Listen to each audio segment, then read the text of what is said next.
오늘 오후 예배 때 우리에게 주시는 말씀이에요. 에스겔서 43장입니다. 1절에서 12절까지 말씀입니다. 에스겔서 43장 1절에서 12절까지 말씀입니다.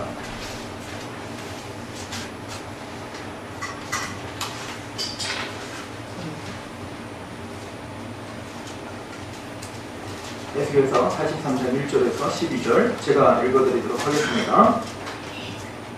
그 후에 그가 나를 데리고 문에 이르니 곧 동쪽 향한 문이라.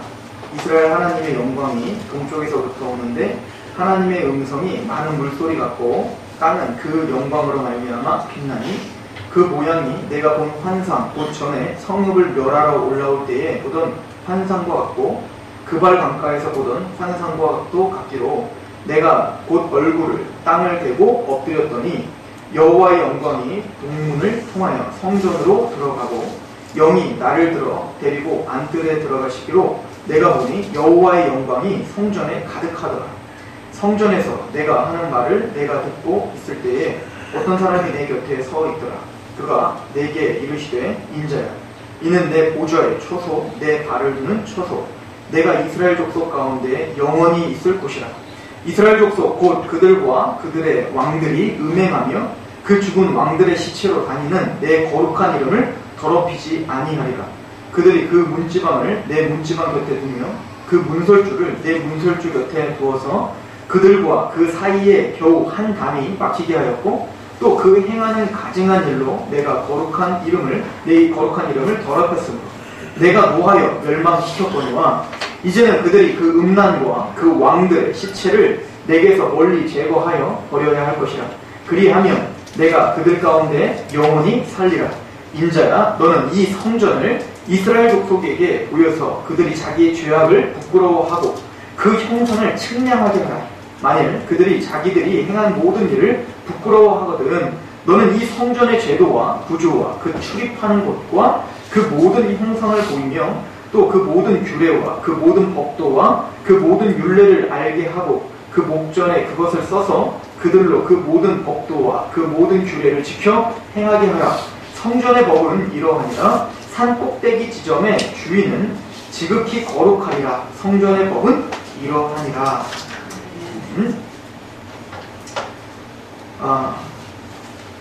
오늘 두 가지 정도를 좀 확인했으면 좋겠어요. 첫 번째는 여호와의 성전 환상을 보여주고 그 여호와의 회복된 성전에는 하나님의 영광이 가득하더라. 이것을 봤죠. 또 두 번째는 거룩해진 성전이에요. 더럽힌 성전이 아니라 환상적으로 거룩해진 성전을 에스겔에게 보여주고는 그 거룩해진 이 성전을 네가 봤니?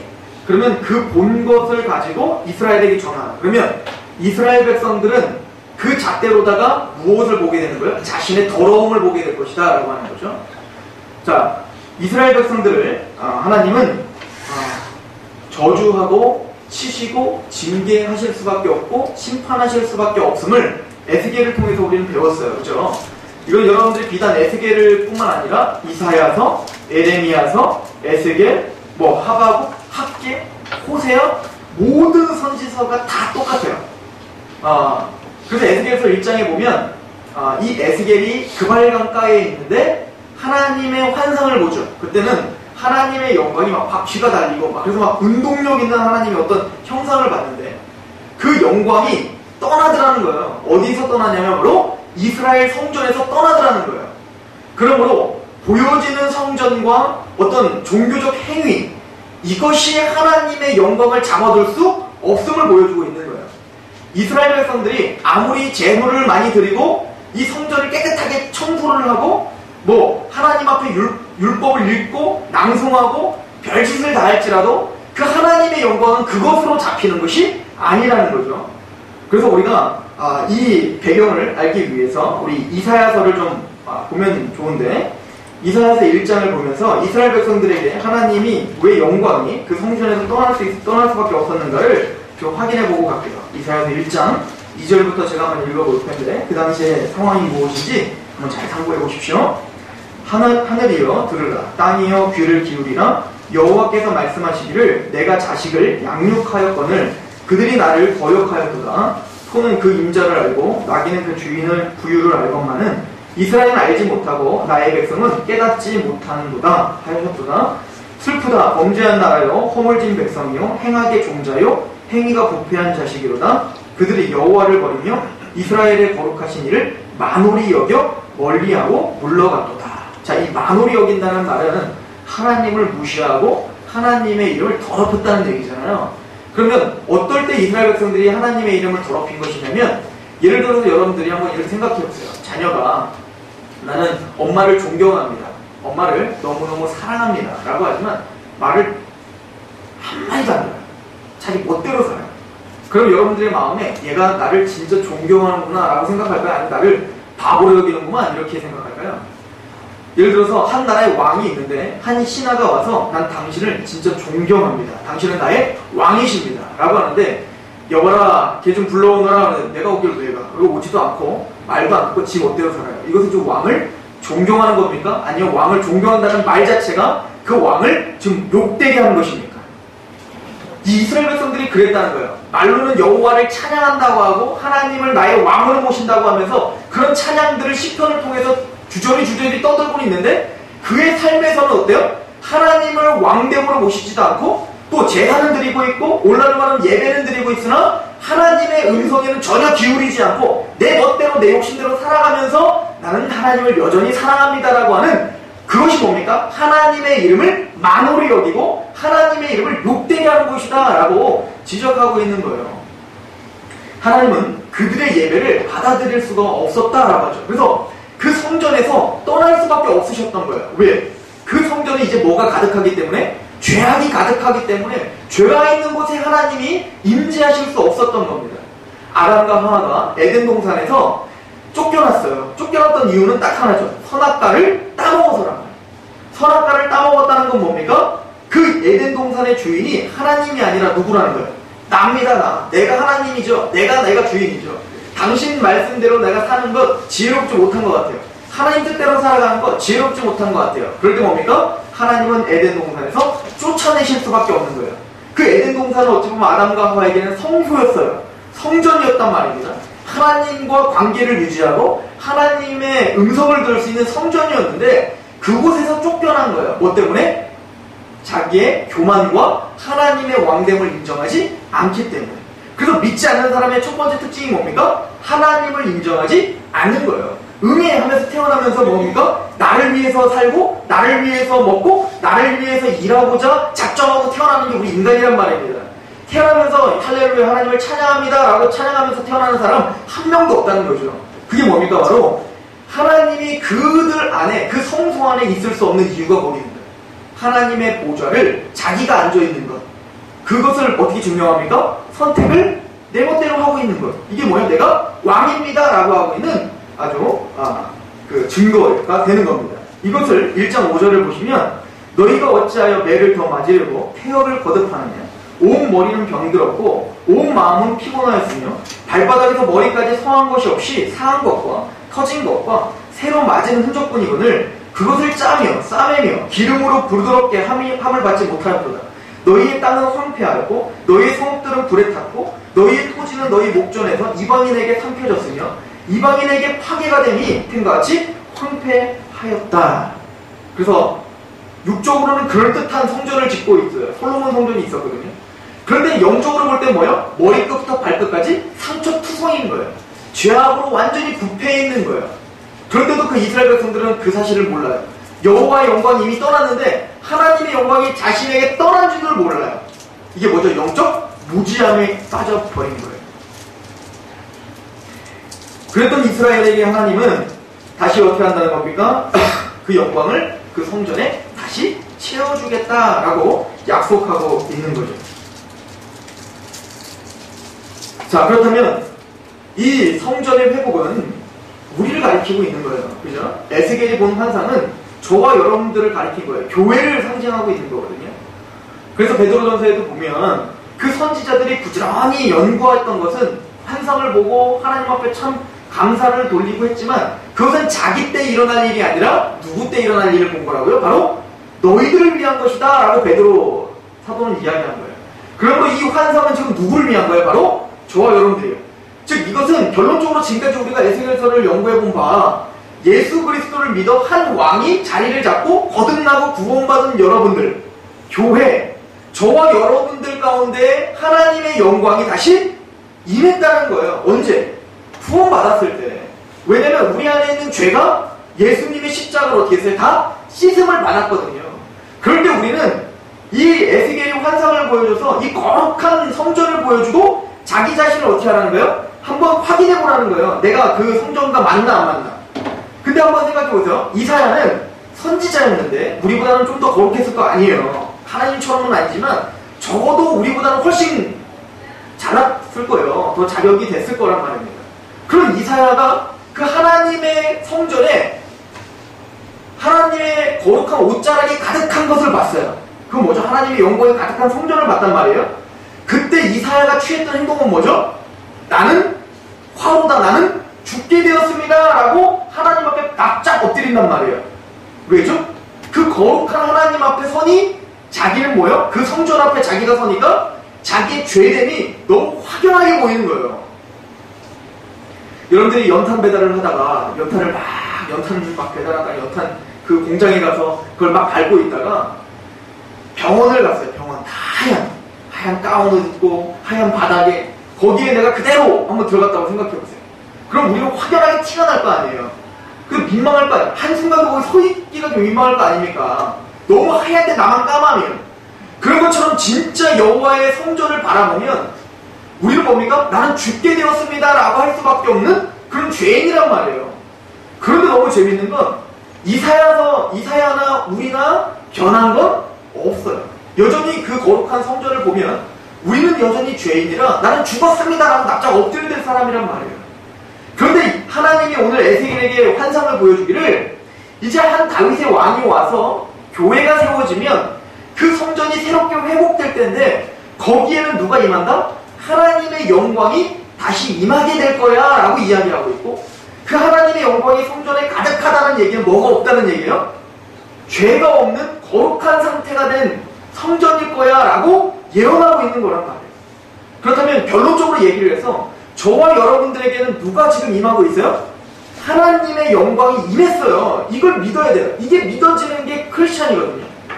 고린도전서 3장 16절에 너희가 하나님의 성전인 것과 하나님의 성령이 너희 안에 거하시는 거 알지 못하느냐? 그 거룩하신 성령이 누구 안에 있어요? 저와 여러분들 안에 있는 거예요. 우리의 자격을 보면 성령님은 절대 우리 안에 거할 수 없어요. 하나님의 영광이 우리 안에 거할 수 없는데 예수 그리스도의 십자가로 우리의 죄가 씻어짐으로 말미암아 여전히 나를 보면 더러워요. 맞아요. 난 더러워요. 여전히 나는 더럽고 죄가 있는데 주님의 약속을 빗대어 나를 바라보니까 나는 의인이라는 거예요. 난 죄가 없다는 거예요. 왜냐면 예수님 믿을 때 우리는 예수님의 의로 이렇게 뒤집어 씌웠거든요. 이해가세요? 이걸 우리는 뭐라고 하냐면 칭의라고 하는 거예요. 고린도후서 5장 21절에 죄를 알지 못하시는 이를 우리를 대신하여 죄를 삼으신 것은 이건 뭐죠? 예수님이 십자가의 사건에서 우리의 죄를 대신 담당하고 죽으신 것은 우리로 하여금 하나님의 의가 있게 하려 하십니다. 그 하나님의 의라는 건 거룩한 상태를 말하는데 그 거룩한 의의 옷을 우리에게 이미 어떻게 했다는 거예요? 입혀주셨다라고 하는 거잖아요. 갈라디아 3장에도 보면 믿음이 있는 자는 세례를 받을지어다 라고 하면서 뭔 얘기를 하냐면 너희는 이미 예수 그리스도로 옷 입었느니라. 즉 우리가 볼 때는 양복 입었는데 하나님의 시각으로는 우리는 누구의 옷을 입고 있다고요? 예수님의 옷을 입고 있어서 주님은 그 거룩한 우리의 마음에 성소를 잡아 성령님을 보내주시고 하나님의 영광이 우리 안에 가득한 상태가 됐다는 거예요. 여러분 근데 이것을 이해하고 이것을 인정하는 것은 너무너무 중요해요. 왜냐면 제가 군대에 있을 때 저는 전투복이 두 가지 종류가 있었어요. 한 전투복은 여기 태극 마크가 찍혀있는 게 있어요. 태권도 이렇게 주먹 마크가 있는 태권 이렇게 써있는 게 있어요. 제가 태권도 입단이거든요. 발차기 모르셨어요? 군대에서 발차기 잘했더니 주더라고요. 근데 여기 이제 태권도 마크. 그래서 이거는 어디 나갈 때 입냐면 밖에 나갈 때 입는단 말이에요. 난 태권도 유단자야. 딱 그러면서. 그때랑 또 제가 평소에 입고 다니는 건 뭐냐면 여기에 태권도 마크가 찍힌 게 아니라 여기에 군종 마크, 십자가 마크가 딱 찍혀있는 옷을 입고 다닌단 말입니다. 제가. 그런데 나도 모르게 군종 마크 옷을 입고 다니면 군종처럼 행동해요. 제가. 근데 태권도 마크가 있으면 괜히 주먹 쓰고 싶게 다녀요. 괜히 막 더 건들건들해지고. 지금 무슨 얘기죠? 어떤 옷을 입었는지 내가 의식하고 살면 내 행동을 지배하게 돼 있어요. 내가 나는 군종이지, 난 군종 마크 입은 군종이지 라고 하면 군종처럼 나는 행동해야 된다는 그 의식이 나를 사로잡는단 말이에요. 그럼 마음이 온통 거기에 집중되어 있으면 내 행동이 자연스럽게 내가 만들어지지 않아도 내 말투나 내 행동이나 절대 주머니에 손 넣지 않고 그렇게 살더라고요. 하나님은 그걸 아셨던 거예요. 하나님은 우리를 거룩하게 만들고 싶고 우리의 삶을 실제적으로 변화시키고 싶은데 우리는 너 거룩해라, 너 거룩해라, 너 좀 착하게 살아라, 너 예배자로 좀 살아라. 아무리 윽박질러도 우리는 그러면 그럴수록 뒷걸음 친다는 걸 잘 알아요. 제가 왜 우리 성도들한테 윽박지르지 않죠? 제 성격이 그게 아니에요. 그것도 그렇지만 하나님의 은혜로 이 교회가 운영되는 것, 하나님 앞에 말씀으로 산다는 것은 윽박질러도 그렇게 하면 지옥 갈 수밖에 없어라고 윽박질러 사는 것은 하나님이 절대 받을 수가 없으세요. 하나님은 순종하는 마음을 받으신다고 했단 말입니다. 즐겨내는 것을 받으신다고 했단 말입니다. 그래서 우리의 소망에는 뭐가 있어요? 하나님의 소망에는 내 자녀들이 좀 즐겨서 기쁨으로 나를 좀 사랑했으면 좋겠다. 이 고민을 하고 계시는 거예요. 그러다 보니까 하나님이 우리에게 하신 방법이 뭐냐면 너 의인이야 라고 이미 선포해 주는 거였어요. 예수 그리스도로 말미암아 넌 이미 의인 됐어. 너는 의인이란 말이야. 이미 하나님의 영광이 너의 마음에 가득 채워져 있다. 너는 네 안에 썩어 빠진 그 죄성이 있는 게 아니야. 하나님 나 아직 죄가 있는데? 아니야. 그렇게 생각하지 마. 너 안에는 이미 내가 임재해 있고 나의 영광이 너의 안에 가득하단 말이란 말이야. 이것을 계속 주입시켜 주시는 거예요. 그 이유가 뭐죠? 그게 우리의 생각을 압도해버리면 그 하나님의 영광의 임재가 실질적으로 느껴지고 그게 내 생각을 압도해버리면 나도 모르게 그 영광을 따라가는 삶이 되더라. 이것이 하나님의 방편이었던 거예요. 그래서 하나님은 좀 더 극단적인 방법으로 우리에게 실제적인 정체성을 확인해 주세요. 이게 고린도 후서에 있는 말씀이에요. 이게 무슨 말이냐면 고린도서 3장 7절은 아예 극단적으로 모세와 여러분들을 비교를 해줘요. 여러분들 모세를 생각해 보십시오. 모세는 거룩한 하나님을 대면했어요. 어디 있어요? 시내산에서 대면했죠. 그 하나님을 대면했을 때 그 밑에 있었던 그 이스라엘 백성들은요 산에 겨우 올라오지도 못했어요. 왜냐면 강이 올라왔다가 하나님의 영광 조금만 보면 얘는 다 어떻게 되는 거예요? 죽어요, 죽어. 그러니까 누구만 올리는 거예요? 택함 받은 모세만 올렸어요. 그 모세도 하나님의 영광을 딱 보고 너무 황홀하잖아요. 하나님 앞에 뭐라고 하죠? 얼굴 좀 보여주십시오. 그랬단 말이에요. 하나님이 어떻게 합니까? 얼굴을 보여줄 수 없었어요. 왜냐면 하나님의 얼굴을 대면하면 모세도 죽는 거예요. 그래서 꿈에서 하나님 봤다는 거 다 거짓말이에요. 그럼 죽어요. 하나님을 실제적으로 볼 수 없어요. 이해 가십니까? 하나님은 거룩하시기 때문에 우리가 대면도 못해요. 그런데 그 하나님이 모세에게 어떻게 해요? 내 등만 보여줄게 라고 했단 말이에요. 그 영광을 조금 비춰줬더니 모세가 너무 황홀했죠. 그리고 내려왔는데 이스라엘 백성들이 어떻게 했어요? 그 모세의 얼굴을 못 보는 거예요. 왜냐면 모세에게 비춰주는 그 하나님의 영광이 묻었어. 하나님의 영광이 묻어서 그게 하나님의 영광이 잠깐 반사가 됐는지 모세 얼굴을 주목하지를 못하는 거예요. 그래서 모세가 나중에 어떻게 하냐면 후보들 얼굴을 쓰고 내려와. 왜냐면 얘네들이 너무 힘들어하니까. 게다가 어떻게 하죠? 얼굴에 보면 광채가 나면 기를 게 아니에요. 진짜 광채. 하나님의 어떤 그 광채가, 신비한 광채가 나. 그 압도하는 광채가 나니까 이스라엘 백성들은 누구에게 경배하기 시작하는 거예요? 보여주는 모세가 정말 대단한 사람이구나. 모세한테 막 엎드리려고 하는 거예요. 그래서 모세는 어떻게 하나? 그게 겁나서 하나님께 돌려줘야 될 영광이 나에게 집중되는 게 겁이 나서 후본으로 얼굴을 가리고 온 거였단 말입니다. 그럴 정도로 뭡니까? 모세의 영광은 대단했어요. 그죠? 그럼 모세 시대에 살았으면 여러분 모세가 됐을 것 같아요? 아니면 그 이스라엘 백성들이 됐을 것 같아요? 말하면 뭐합니까? 다 이스라엘 백성들이죠. 일단 목이 고르죠. 고민하는 표정에서 제가 좀 신기했는데 뭘 고민하십니까? 우리 이스라엘이에요. 저를 비롯해서. 자, 그런데 오늘 고린도서 3장의 말씀은 뭐냐면 그 모세의 얼굴은 없어질 영광이고 너희의 이 영광은 영원한 영광이고 없어질 영광도 존귀하다면 너희의 영광은 더욱더 크다라고 말하는 거예요. 모세에게 임재했던 그 영광보다도 아무 죄 가운데 나는 감히 그 시내산에 올라갈 자격도 안 되는 난데 나의 영광이 더 크다고 하나님은 감히 우리에게 선포해 주시고 계시는 거예요. 이게 여러분들이 담고 있는 예수님의 보배예요. 우리는 그래서 뭐라고 이걸 말하고 있냐면 질그릇에 담긴 보배라고 말하는 거예요. 우리는 질그릇이에요. 맞아요. 모세보다 못한 질그릇이에요.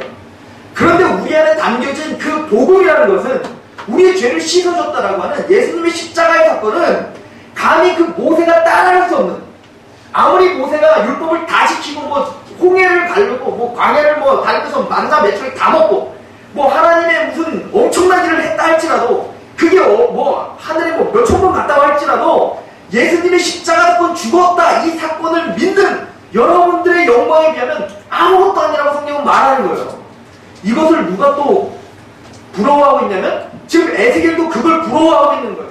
내가 지금 하나님의 말씀 환상을 보고 거룩한 성전을 볼 때 이스라엘 백성들 보고 비교해봐라. 그럼 그 당시 이스라엘 백성들 어때요? 지금 죄에 빠진 이스라엘 백성들은 그걸 쳐다볼 수도 없는 환상인데 에스겔은 그걸 알았단 거예요. 우와, 언젠가 다윗 왕이 오시면 이런 성전이 회복되겠구나. 그 마음들 안에 그 마른 뼈가 살아나는 것처럼 성령님이 임하면 그 성령님이 가득 채워진 그 영광스러운 성전은 이런 영광스러운 모습으로 회복되겠구나 라고 선지자들이 그렇게 뭡니까? 바라보고 부러워하고 그것을 성경에 기록했다는 거예요. 그럼 베드로전서는 뭔 얘기까지 합니까? 천사들도 이 복음, 하나님의 구원을 사모하고 연구하고 살펴보기를 원했다. 천사들조차 여러분들 안에는 예수님을 보고자, 여러분들 안에는 그 영광이 가득한 교회를 보고자 그렇게 목말라 했는데 우리는 거기에 영광에 감격하고 있지 못한 거죠. 성경은 우리에게 알길 바라는 거예요. 너희는 영광스러운 하나님의 그 성령님이 함께 계시는 자야. 그러면 우리는 어떻게 살을까? 그럼 니들 마음대로 해봐. 하나님의 영광이 너희 가득해. 네가 밥을 먹든 네가 잠을 자든 네가 사람을 만나든 일을 하든 교회에 앉아있든 저기 화장실에 앉아있든 나는 항상 너와 함께 있어. 좀 부담스러우신가요? 그럼 하나님이 너와 함께 있어. 그럼 너 어떻게 살을래?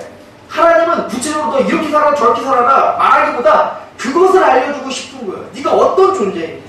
구원받은 성도들아, 너희 안에 내가 어떤 영광으로 함께 임하고 있는지 그것에 대한 정체성을 좀 확립해라 라고 우리에게 보여주고 있는 거예요.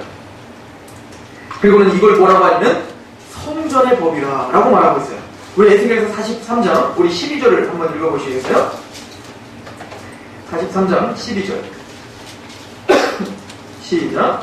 성전의 법은 이러하니라. 산꼭대기 지점의 주인은 지극히 거룩하리라. 성전의 법은 이러하니라. 적으세요. 성전의 법은 하나야. 뭐죠? 거룩하다. 거룩하다. 그 얘기는 우리를 뭘로 보신다는 거예요? 거룩하다 보시는 거예요. 거룩하다. 그래서 우리 구원받은 사람의 칭함은 뭐예요? 성도예요. 세인트입니다. 세인트. 카톨릭에서 말하는 성 바오로, 성 베네딕트, 성 테레사. 지금 잘못된 거예요. 성경적이지 않아요. 그들은 왜 성자를 붙었냐면 우리보다 훨씬 나아서 뭔가 윤리적으로 도덕적으로 훨씬 나아서 성자라는 칭호를 붙인 거예요. 그래서 성경적인 성자는 그런 의미가 아니란 말입니다. 누가 성전이라는 거예요? 저와 여러분들이 성자라는 거예요. 성, 세인트라는 거예요. 우리가 세인트. 이게 납득이 가야 되는 거예요. 그러나 하나님은 우리에게 칭함만 성도, 성전, 거룩함을 주실 뿐만 아니라 그렇게 우리를 성전이라 칭해 주시고 하나님은 우리에게 또 요구하세요. 뭘 요구하시냐면 내가 거룩하니 너희도 거룩하라 라고 요구하세요. 고린도전서 3장 16절 다시 읽어드리면 너희가 하나님의 성전인 것과 하나님의 성령이 너희 안에 거하시는 거 알지 못하느뇨? 하나님의 성전과 하나님의 성령이 거룩하니 너희도 거룩하라. 우리는 이 말씀 앞에 사는 사람들인 거예요. 그래서 우리 성전의 법이란 그 성전이 뭡니까? 실제적으로 하나님의 영광이 임하고 성전이라고 칭함을 받지만 더 나아가 실제적으로 우리를 어떻게 하실 거예요? 거룩하게 하실 거예요. 그 방법은 무엇입니까? 바로 성령님을 통해서 그렇게 하실 거라는 거예요. 여러분들, 저는 우리 성도님들이 회복, 부흥, 그리고 그 영광스러움을 다시 회복하기를 소망하는데 이건 저에게도 마찬가지예요. 그 일을 하시는 분이 계시는데 그분은 바로 성령님이라고 하는 거예요. 그러면 하나님이 우리 안에 성령님을 가득 채울 수 있는 그 영광스러움을 실제적으로 우리가 느끼고 그 영광스러움으로 우리가 화답하며 그렇게 힘있게 살아갈 수 있는 방법을 하나 알려주셨는데 그것은 바로 기도였어요. 이 말씀 기억하시죠? 구하라. 그러면 주실 것이요. 두드리라. 그럼 어떻게 합니까? 열릴 것이라는 거예요. 그 얘기와 맞물려서 주님이 또 무슨 얘기를 하시냐면 자식이 떡을 달라는데 돌을 주는 부모 없고 자식이 고기 달라는데 뱀 주는 부모 없는 것처럼 하물며 천부께서 구하는 자녀들에게 가장 좋은 것을 주시지 않겠느냐라고 마태복음에 얘기하고 이걸 병행구절 누가복음 뭐라고 하죠? 구하는 자에게 하나님께서 아버지께서 성령을 주시지 않겠느냐라고 말했다고요. 그러니까 마태는 가장 좋은 것이라고 말하지만 누가복음 그 가장 좋은 것을 뭘로 해석하는 거예요? 성령인 거예요. 여러분들이 구하고 계속 하나님께 간절히 바라야 될 게 뭐라는 거예요? 우리 안에? 성령이라는 거예요. 왜냐하면 성령이 없으면 우리 안에 영적 침체와 우리 안에 있는 어떤 그 영광스러움을 우리가 만끽할 수가 없기 때문에 그런 거예요. 우리를 거룩하게 빚어가시는 건 성령님이에요. 그런데 우리가 기도를 쉬면 우리 안에 있는 성령님이 우리를 주관하지 못하게 되어 있어요. 그래서 기도하는 사람이 정말 하나님 앞에 부르짖는 사람이 영적 침체가 있다는 건 말도 안 되는 얘기인 거예요. 그거는 성경을 찢어서 없애버려야 될 얘기인 거예요. 이해가십니까? 하나님은 성령님을 부어주셔서 우리가 성전답게 만드신단 말이에요. 로마서 8장 2절 생명의 성령의 법으로 죄와 사망의 법에서 우리를 해방했다. 성령님은 우리를 죄와 사망의 법에서 해방했을 뿐 아니라 우리 안에서 뭔 역할을 하죠? 율법의 요구를 이루어지게 하시리라. 이게 로마서 8장 4절의 말씀입니다. 즉 우리의 성전다운 삶은 성령님이 가득할 때 가능해요. 즉 여러분들이 부에 처하나 빈에 처하나 하나님의 그 자족함을 가지고 힘차게 행복하게 살려면 우리 안에 반드시 누가 있어야 돼요? 성령님이 계셔야 돼요. 그러기 위해서는 성경은 성령 충만한 방법을 기도라고 했어요. 그것은 제가 알려준 게 아니라 예수님이 직접 말씀하신 거예요. 그리고 그 성령님이 우리를 주장하고 거룩하게 할 때는 무기가 필요해요. 그 무기는 오직 하나예요. 성령의 무기는 성경에서 가르쳐주는 건 오직 하나예요. 뭐죠? 말씀이에요. 전신갑주를 취하라, 구원의 투구 뭐 이런 얘기를 하지만 공격용 무기는 딱 하나 있죠. 성령입니다. 그게 뭡니까? 성령의 검, 곧 말씀을 가지라는 거예요. 그러면 우리는 매일매일 말씀을 묵상하고 그리고 기도해야 돼요. 말씀을 묵상하고 그 자리에 엎드려서 기도하는 것. 일어나서 말씀 묵상하고 그 자리에 엎드려서 기도하는 것. 자기 전에 말씀 묵상하고 그 자리에 엎드려서 기도하는 것. 이것이 여러분들이 살 수 있는 길이라니까요. 이것이 여러분들의 성령 충만한 길이라니까요. 성령 충만은 뜬구름 잡는 어떤 종교적인 이야기뿐만 아니라 여러분들의 실제적인 삶의 어떤 성공과 여러분들의 실제적인 삶의 문제 해결에 해답이 이거라는 거예요. 성경은. 그래서 구할 것은 오직 뭐라는 거예요? 성령이라는 거예요. 이게 왜 중요한가? 오늘 메시지가 갑자기 왜 성령으로 넘어갔느냐? 왜냐하면 그 성전에서는 에스겔서 47장에 갑자기 문지방에서부터 물이 흘러나오기 시작해요. 47장에 에스겔에 있는 건 그 성전에서부터 갑자기 물이 흘러 넘치더니 성전에 갑자기 물이 가득해지는 장면을 보여줘요. 즉 이게 바로 하나님의 영광인 거죠. 하나님의 영광이 그 성전에 가득하니까 뭐가 채워져요? 물이 가득히 채워지는 거예요. 그런데 그 하나님의 성전에 물이 가득 채워지는데 갑자기 그 물이 넘쳐서 어떻게 되는 거예요? 콸콸콸 흘러내려가는 모습을 에스겔서는 보고 있어요.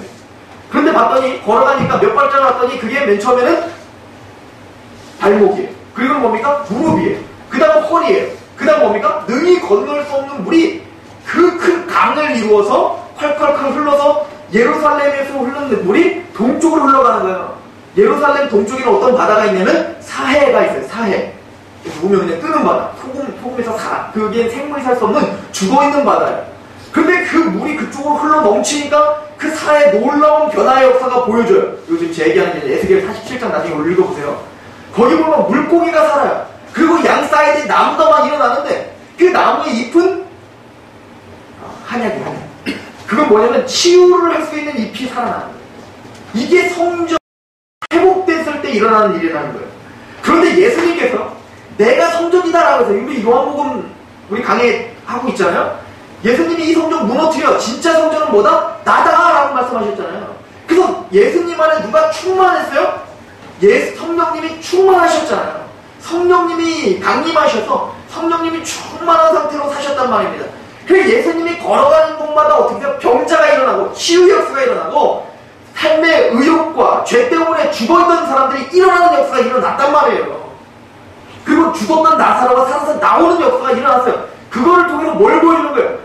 돌아다니는 성전, 회복된 성전, 그 하나님의 영광, 성령이 가득한 성전이 어떤 역사를 일으키는지를 예수님을 통해서 보여주는 거잖아요.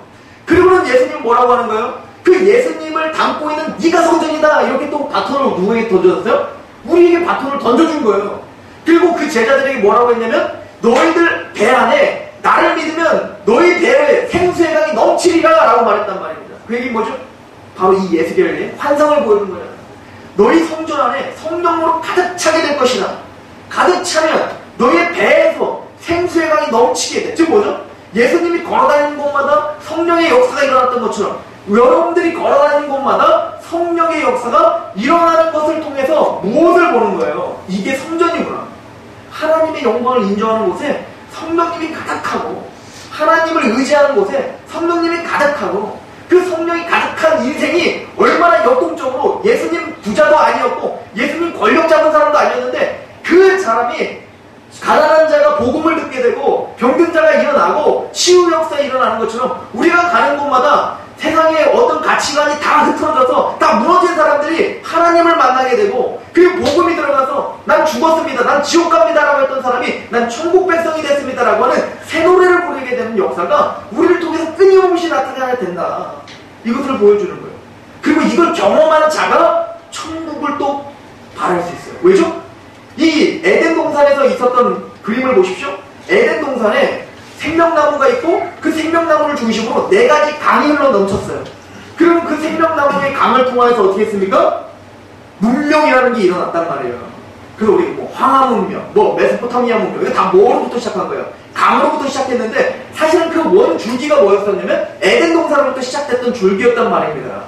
그런데 그 에덴 동산은 죄 때문에 어떻게 된 거예요? 다 우리는 거기서 쫓겨나게 됐어요. 그런데 그런 것처럼 성전은 그런 일을 하는 거다. 그런 일을 하는 거다. 영적인 하나님의 복음을, 영적인 그 복을 성전을 통해서 다시 회복되고 성전이 있는 곳마다 생명이 살아나는 일을 하는 거다를 보여주는 거예요. 그리고는 이것은 계시록 마지막 장에 하나님의 보좌를 보여주는 그림인 거예요. 그래서 보좌와 그 어린 양이 있는데 그 어린 양으로부터 중심으로 뭐가 나타나요? 물줄기가 흘러넘치는데 그 물줄기의 이름을 뭐라고 하냐면 생명수다라고 말하고 있어요. 그리고 그 생명수 사이드에 생명나무가 심겨지고 치유와 모든 구원의 역사가 일어나는 역사를 보여주고 있는 거예요. 이게 천국이구나.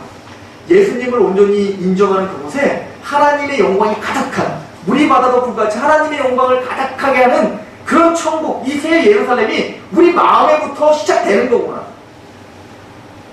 이것이 바로 성도들이 느끼는 바로 그 천국인 거예요. 그래서 우리 마음에 이미 뭐가 임했대요? 하나님 나라가 임했다라고 말하거든요. 왜요? 우리 안에 뭐가 계시기 때문에? 성령님이 계시기 때문에. 의와 평강과 희락을 우리는 먼저 누리는 거예요. 가난해요. 어떤 환난이 닥쳐도 의와 평강과 희락을 빼앗아갈 자가 없는 거예요. 이게 천국을 이룬 자의 특징이고 우리가 가는 곳마다 그 의와 평강과 희락을 전파해주는 그런 교회가 되었다라고 성경은 이야기하고 있는 것입니다. 여러분들은 누구십니까? 여러분들은 성전이십니까? 여러분들 안에 성령님이 여러분들을 주관하고 계십니까? 여러분들 안에서 그 성령님이 주관하고 있길 소망합니다. 그러기 위해서 무엇보다 그 성령님을 추구하십시오. 그 성령님 앞에 무릎을 꿇고 기도하십시오.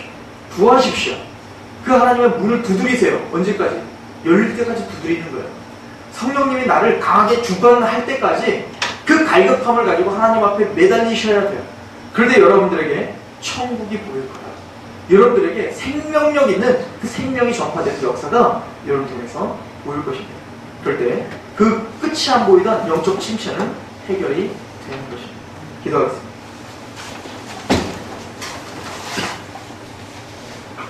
하나님, 우리가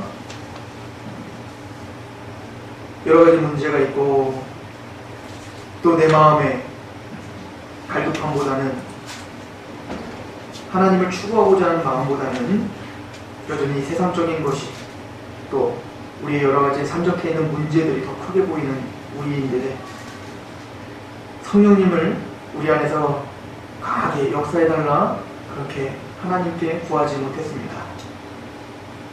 아버지여, 우리 귀한 성도들 이미 영광스러운 하나님의 성령님이 임재해 있는 성전이오니 이제는 성령님이 주관하여 주시고 하나님을 망령되 일컫지 않고 하나님의 말씀 앞에 귀 기울이며 그렇게 이제 성전답게 그렇게 복의 근원답게 그렇게 생명력 있는 성령님의 물줄기, 복음의 물줄기를 쏟아붓는 그런 거룩한 성전으로 우리를 세워주시옵소서. 그 영광이 우리 성도들을 강하게 붙잡아 주실 줄로 믿사오며 또 그렇게 성령님께서 임재해 주실 줄로 믿사오며 예수 그리스도의 이름으로 감사하며 기도하옵나이다. 찬양합시다.